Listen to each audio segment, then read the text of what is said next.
bago tayo kumain. Good day everyone, ang biker vlogger ng Kabuyaw. Andito na sa Aguila Base, sa pinaka destination na ruta. Aguila Base dito sa Mount Makiling Reservation. Talagang kami ngayon, bliss na araw. Narating namin itong Aguila Base.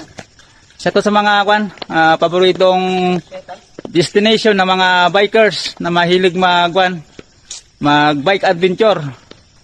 Ito yung pinaka ruta na laging dinadayo ng mga bikers kagaya namin. Saka bilang isang bikers, nakaka-proud na narating namin itong lugar na to.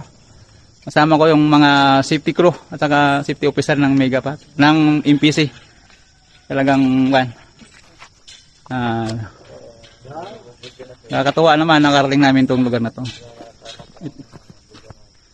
Napakaganda ng Pilipinas. Ito pa lang dito sa Mount Makiling Reservation. Sobrang ganda. Pag gusto mo yung mga nature loving, puntahan nyo itong Aguila Base ng Mount Makiling. The best siya sa mga bikers na mahilig mag-adventure. The best.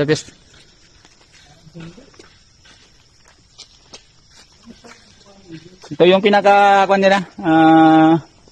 Tawag diyan, yung pinaka taas ng area. 444 meters ang kanyang layo ba o sa kataas itong lugar na to. Station 11. Ito yung pinaka landmark niya na narating kayo sa dito sa Aguila Base. Aguila Base.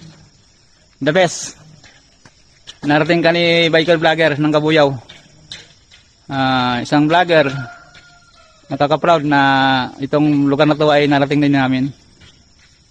Isa na to, panlima na to na ruta. Ruta na aking na explore bilang future vlogger. Bali, mayroon pa akong natitilang 5.